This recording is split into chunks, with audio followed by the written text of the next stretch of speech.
The Galactic Council chamber hummed with the soft vibrations of a dozen different atmospheric processors, each calibrated to keep the various species comfortable during their deliberations.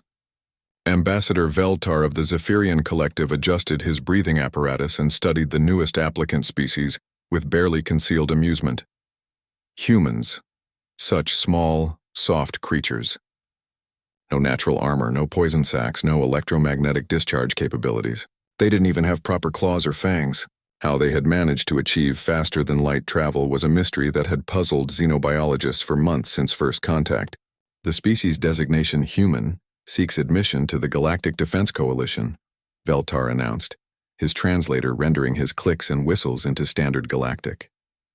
However, our preliminary assessment indicates they possess no significant combat capabilities. Murmurs of agreement rippled through the chamber.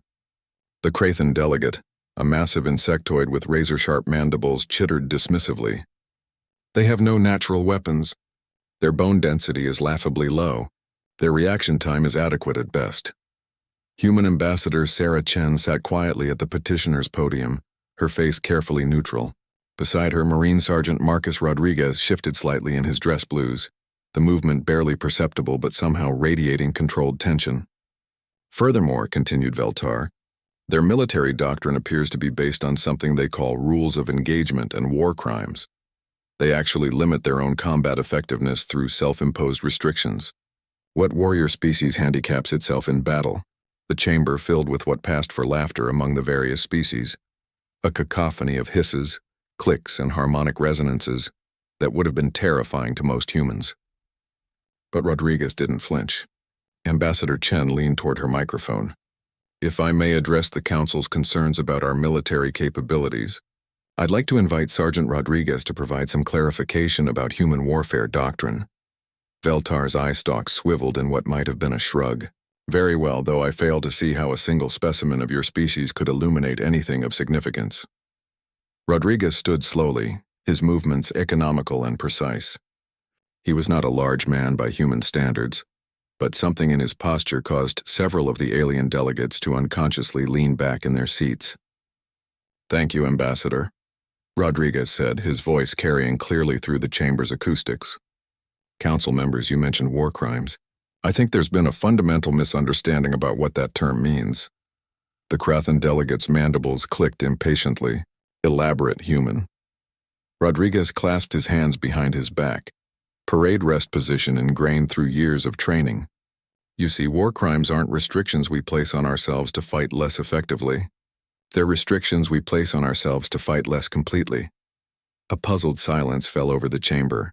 The Velnikari delegate, a crystalline being that communicated through color changes, flickered through confused hues.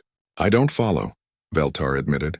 Let me put it this way, Rodriguez continued, his tone conversational but somehow carrying an undercurrent that made the universal translators work overtime to convey subtle menace. A war crime isn't something you do when you're losing. It's something you have to consciously choose not to do when you're winning so completely that you could afford to do it just for fun. The chamber had grown very quiet. Even the atmospheric processors seemed to hum more softly. Rodriguez began to pace slowly, his footsteps echoing in the sudden hush. Take the Geneva Conventions, one of our oldest war crime treaties. It says we can't use poison gas. Now, you might think that's because poison gas is particularly effective, and we're limiting ourselves.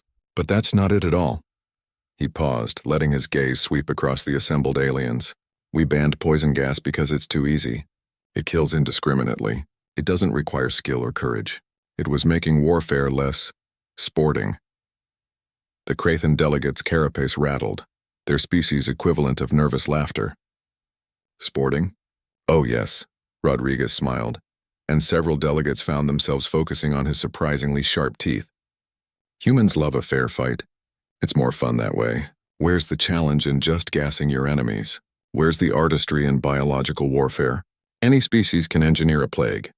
It takes real creativity to win a war with conventional weapons. Ambassador Chen watched the alien delegates with growing satisfaction as Rodriguez continued his explanation. Chemical weapons, biological weapons, nuclear weapons, we have them all, of course. But using them would be like, how do you say, bringing a fusion cannon to a knife fight. Unsporting. The Geneva Conventions aren't restrictions, they're handicaps we give ourselves to keep things interesting. Veltar's eye stalks had gone rigid. You're saying you could deploy more effective weapons but choose not to?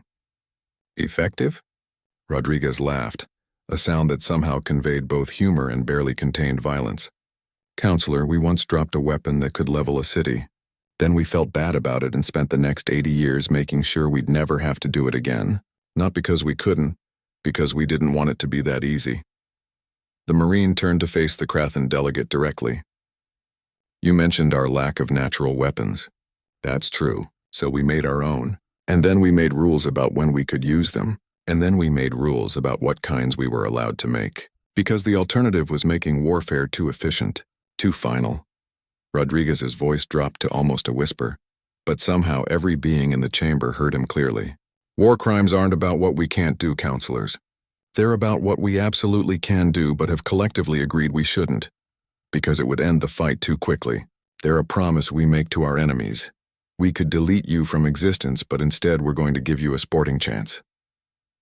The silence stretched until Ambassador Chen finally spoke. So, counselors, the question isn't whether humans can contribute to the Galactic Defense Coalition. The question is whether the coalition is prepared for the kind of restrained warfare that humans bring to the table.